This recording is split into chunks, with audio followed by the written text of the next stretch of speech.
Daniel Moretti was the kind of man people recognized without ever having met. His face had appeared on business magazines, his quotes circulated across social media, and his lifestyle was the kind of extravagance that ordinary people watched through a screen and whispered, "Must be nice."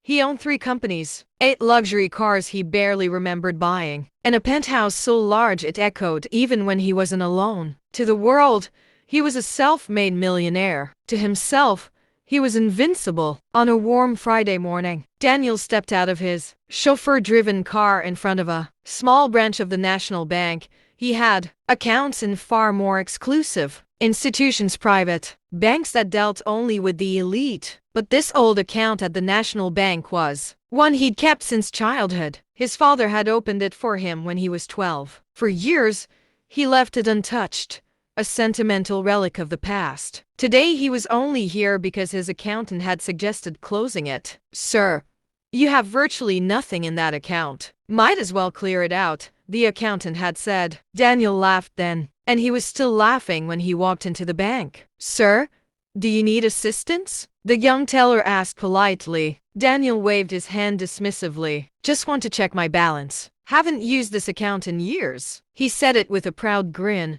like a man who knew what real wealth looked like. The teller nodded and directed him to an available counter. The branch wasn't fancy cream-colored walls, old posters, the faint smell of stale air conditioning. It was a stark contrast to the polished marble and crystal chandeliers of the private banks he frequented. But as he stood there, waiting for the teller to log into his file, something unexpected tugged at him, a memory. His father's voice. "Danny, money is like sand. Hold it too tight, and it slips away." He hadn't thought about that in years. The teller looked up. "Sir, I'll need your ID." Daniel handed it over, lightly tapping his fingers on the counter. He didn't like waiting. Not in restaurants, not in meetings, and certainly not in small bank branches that felt beneath him. He pulled out his phone, checking emails, scrolling through messages, deals, proposals, invitations, the usual flood of attention that came with his status. Finally,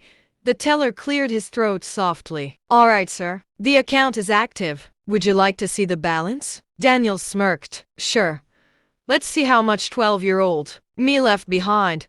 The teller turned the small screen toward him. Daniel's smile vanished. The number wasn't small. It wasn't empty. It wasn't anything he expected. It was 4,287,193,54. For a moment, Daniel genuinely thought it was a mistake. What is this?" he whispered, his voice suddenly smaller.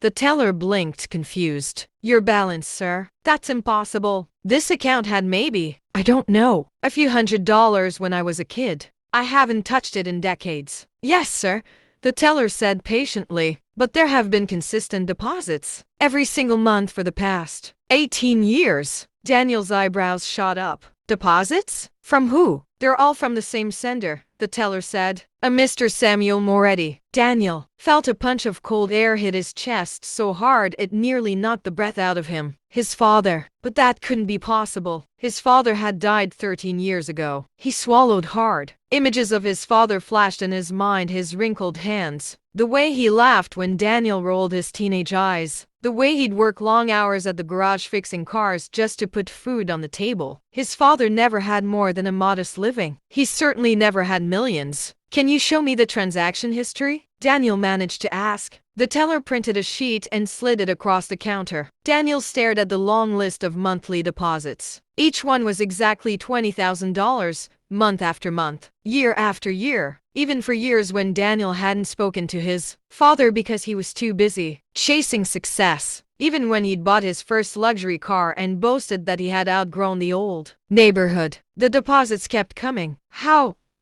could he afford this?" Daniel whispered. The teller didn't know, of course. He simply handed Daniel the papers, but Daniel's mind raced. His father had worked on engines, saved every penny, lived frugally. But this? Millions? Overwhelmed with confusion, Daniel left the bank. Transaction sheet clenched tightly in his hand. He didn't even wait for his driver. He walked down the street aimlessly, his heart pounding. Eventually, he found himself in front of a faded old building he knew all too well. The garage where his father had worked his entire life. The garage looked smaller now, dustier.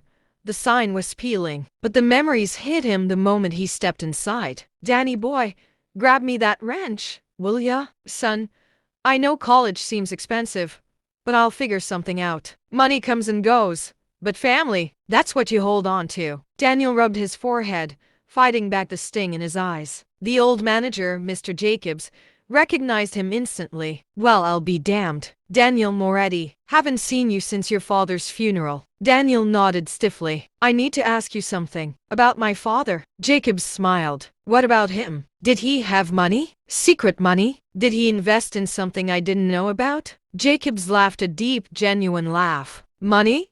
Sam? Hell, the man barely bought himself lunch some days. Then, where did he get nearly $4.5 million? Jacob's smile faded. His eyes softened. "So, you found the account?" Daniel froze. "You knew?" Jacobs nodded. "He told me about it. Asked me to promise never to mention it unless you found it yourself." "Why?"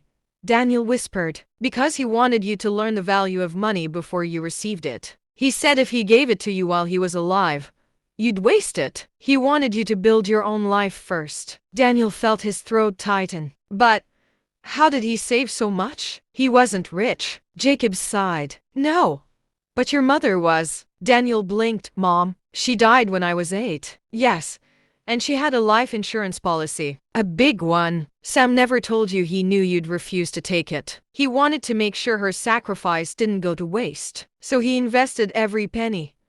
Slowly. Carefully. Stocks. Bonds.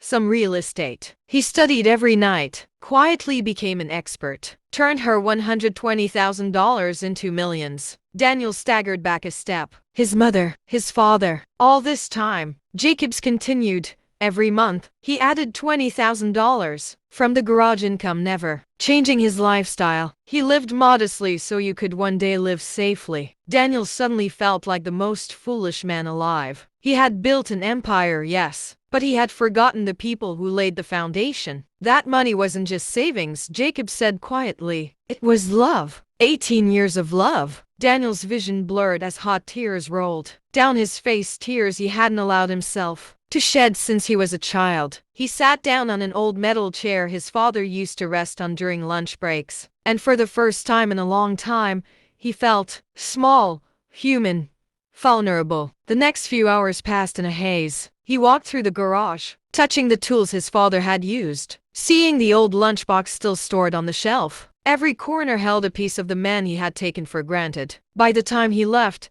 the sun was setting. Daniel returned to his penthouse, but the city skyline no longer impressed him. He sat alone, the transaction sheet in his hands, and whispered into the empty room. "I'm sorry, Dad." The next morning, Daniel returned to the National Bank not to withdraw the money, not to close the account, but to open a new one. He started a scholarship fund in his parents' names for underprivileged children. He funded healthcare programs for families who couldn't afford treatment. He partnered with community centers to support education. For the first time in his life, he used money the way his father had taught him to, not as a symbol of power, but as a tool for kindness. Every month, Daniel deposited $20,000 into the scholarship fund, just like his father had done for him. And sometimes when he passed by the old garage, he'd stop, sit in that metal chair, and whisper, "I checked my balance, Dad, and I finally understood.